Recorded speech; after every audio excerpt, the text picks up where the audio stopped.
Assalamualaikum warahmatullahi wabarakatuh. Balik lagi bareng gua Aditya. Dan apa kabar kalian semua? Semoga kalian semua tetap sehat dan tetap dalam lindungan Tuhan Yang Maha Esa.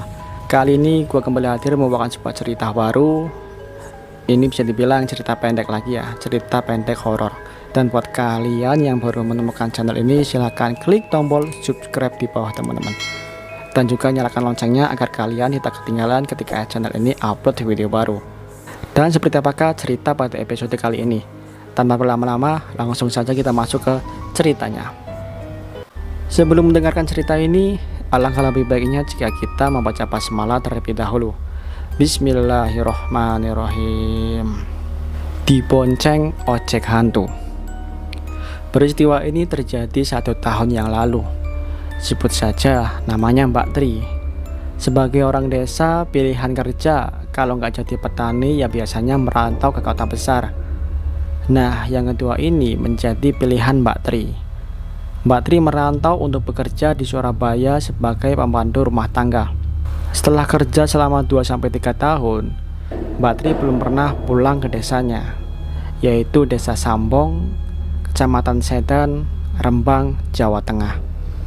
Akhirnya suatu hari Mbak Tri memutuskan untuk pulang kampung. Singkat cerita, sekitar jam 1 pagi Mbak Tri nyampe di Rembang dan turun dari bus. Namun Mbak Tri tidak langsung sampai di desanya. Jarak desa Mbak Tri dengan jalur Pantura sendiri masih cukup jauh, sekitar 8 km.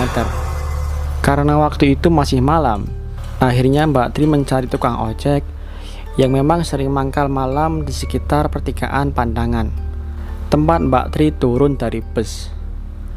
Daerah ini cukup ramai karena pertigaan itu mempertemukan Kecamatan Sedan dan jalur Pantura. Kebetulan Mbak Tri melihat Pak Bayan, tetangga di kampungnya yang memang berprofesi sebagai tukang ojek. Langsung saja Mbak Tri menghampiri beliau dan meminta untuk mengantarkan pulang. Sebagaimana orang kampung yang sudah lama tidak ketemu tetangganya, Mbak Tri pun menyapa dan sedikit ngobrol dengan Pak Bayan. Namun Pak Bayan ini malah cuek. Dia cuma ngangkat-ngangkatin barang Mbak Tri yang cukup banyak ke bagian tengah motor saja. Mungkin Pak Bayan sudah capek kerja ngojek seharian, pikir Mbak Tri. Di sepanjang perjalanan pun Mbak Tri sama sekali nggak ngobrol sama Pak Bayan, dan tak sepatah kata pun keluar dari mulut Pak Bayan. Dari sinilah Mbak Tri mulai merasa ada kejanggalan. Setelah setengah jam, akhirnya nyampe juga di rumah Mbak Tri. Mbak Tri pun mengangkat tasnya ke teras rumah, disusul Pak Bayan di belakang membawa barang. Langsung saja Mbak Tri mengeluarkan uang dari dompetnya. Dan disinilah hal mistik terjadi.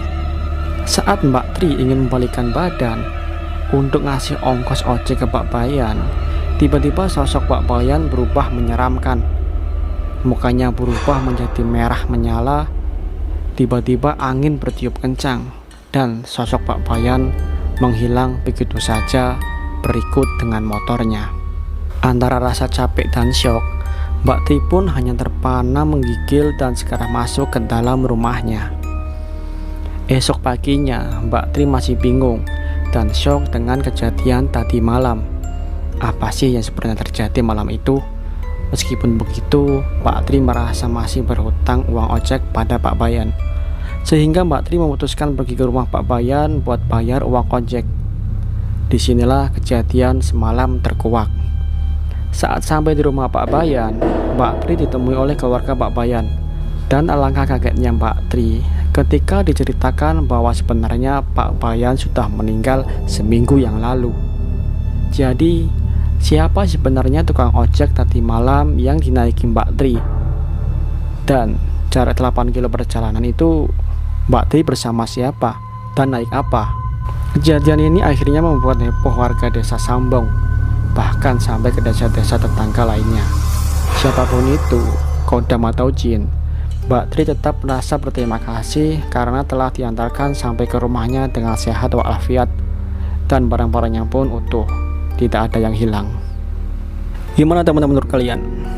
Kalau biasanya kita dengarkan seorang tukang ojek yang membawa penumpang hantu, tapi di cerita ini penumpangnya orang, tukang ojeknya yang hantu teman-teman.